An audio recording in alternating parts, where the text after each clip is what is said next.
Vamos y mucha atención a lo que vamos a conversar ahora, que tiene que ver con la ciudad de Córdoba. Es una foto justamente de Córdoba. Hablamos muchas veces de lo que pasa con la ciudad, cómo crece, si crece ordenada, si crece desordenada. Ahora, ¿qué está pasando con los barrios vulnerables en la ciudad de Córdoba? Y hay un estudio del Observatorio Urbano de Córdoba muy interesante. Lo recibo a Carlos Luca, integrante del observatorio. Bienvenido, Carlos. ¿Qué tal, Miguel? ¿Cómo te va? Bueno, primero para empezar, este estudio que ustedes elaboran comienza con una premisa que era saber cuál era el acceso al transporte, tengo entendido, de los vecinos de la ciudad de Córdoba, y qué es lo que empiezan a ver con respecto a estos barrios vulnerables, a la aparición o, digamos, al crecimiento de ellos.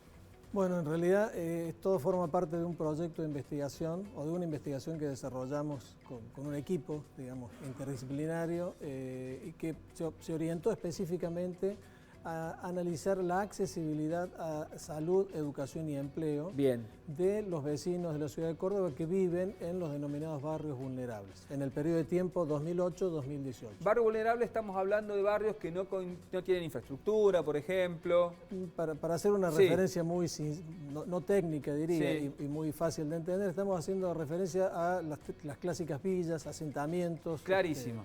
Esa es la idea del barrio. Ese es el barrio vulnerable. Sí. Bueno, ¿y qué es lo que ven entonces en ese estudio? Bueno, lo que nosotros identificamos era que a lo largo del periodo de estudio, que insisto fue del 2008 al 2018, con un corte en el año 2013, registramos un crecimiento muy importante de la expansión de estos barrios, ¿no? Lo que nosotros hicimos fue analizar a través de imágenes satelitales la ubicación de los barrios en cada uno de estos periodos de tiempo, y a través de lo que se denomina inteligencia artificial entrenamos unos algoritmos que permitían leer, digamos, la imagen satelital y estimar el crecimiento por expansión de lo que constituye el barrio. Y eso nos permitió ver ese crecimiento del 155%, pero además pudimos ver que entre un 15 y 17% aproximadamente de los barrios que estaban registrados en el año 2018 no existían en el año 2008.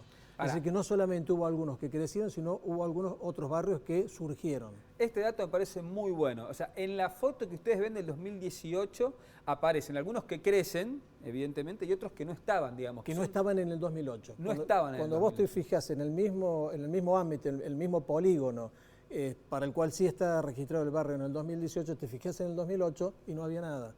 De modo tal que algunos, insisto, más o menos entre el 15 y el 17% son barrios que surgieron en ese periodo.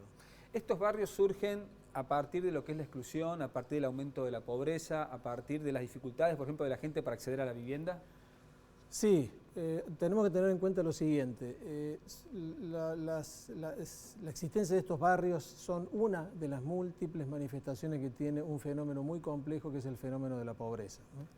La pobreza implica un conjunto de carencias, privaciones, entre las cuales está la problemática del hábitat, que implica no solamente la vivienda en sí, sino el entorno en donde la vivienda se encuentra inscripto o asentada, ¿no? De modo tal que lo que uno puede ver es que a lo largo del periodo hubo un crecimiento de la pobreza, algo que también queda registrado en otro tipo de indicadores. Si uno ve el comportamiento, por ejemplo, de los índices de incidencia de la pobreza que mide regularmente el INDEC a través de la encuesta permanente de hogares, uno observa que había un crecimiento. Claro. Los censos también han mostrado otra forma de registrar la pobreza, la cantidad de familias que tienen necesidades básicas insatisfechas. Bueno, esta podríamos decir manifestación que nosotros encontramos en el crecimiento por expansión acompaña y de algún modo valida todo esto que se viene sabiendo ya acerca de cómo ha crecido la pobreza a lo largo de este periodo de tiempo. Pienso en el 2018 al 2023, quizás también eso hay que pensarlo, ¿no? Porque la situación no ha mejorado. No ha mejorado y lo que uno debería esperar es que este reflejo que nosotros pudimos observar hasta el 2018, si lo actualizáramos, que es nuestra expectativa, lamentablemente mostraría un empeoramiento de la situación. Carlos, ¿qué características tienen estos barrios vulnerables y lo que ustedes empezaron a ver de la accesibilidad a estas cuestiones como básicas, como salud, educación, por ejemplo, transporte, seguridad? Bueno, como características generales uno podría señalar que casi todos tienen, la mayoría de ellos tienen acceso a alguna línea de transporte, pero por el hecho de que muchos de estos barrios se encuentran ubicados en la periferia de la ciudad, alejados de la zona más núcleo de la ciudad, a veces cuentan con servicios que tienen muy mala frecuencia, muy poca frecuencia, una línea a lo sumo, quizás dos, y eso claramente implica una restricción en las posibilidades de desplazamiento de estos vecinos, ¿no? Pensemos que en el caso de la ciudad de Córdoba, los principales usuarios del transporte público son las mujeres, más que los varones, y sectores de ingresos bajos y medios bajos, más que sectores de ingresos altos o medios altos. Si a este contexto uno le suma algo que también nosotros pudimos observar en la investigación, y es la manera en la cual la ocurrencia de asambleas y paros en el transporte público, digamos, promovidos básicamente o en general por el sindicato, la UTA, afecta la posibilidad de desplazarse, uno ve que el panorama es todavía más complejo, ¿no? Porque frente a la dificultad que ya presenta la movilidad utilizando el transporte público, se suma el hecho de que muchas veces no está tampoco disponible el transporte público. La última, ¿qué pasa, qué ven con respecto a forestación, iluminación, centros de salud? ¿Se ve la presencia del Estado de alguna manera en estos lugares? Bueno, muchos de estos barrios tienen, digamos, una oferta de salud y educación que está relativamente próxima. Nosotros no evaluamos la calidad porque no podíamos hacerlo, sencillamente tuvimos en cuenta la posibilidad de acceder al servicio o al sistema y se encuentra disponible en muchos de estos casos, ¿no?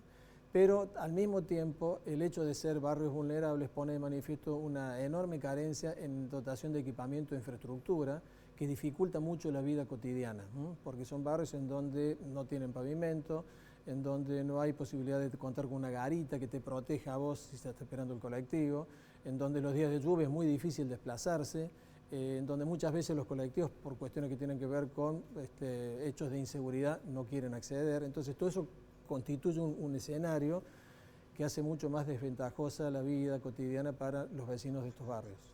Carlos Luca, integrante del Observatorio Urbano de Córdoba, muchas gracias. Bueno, gracias a ustedes por interesarse en este resultado y por ayudar a difundirlo.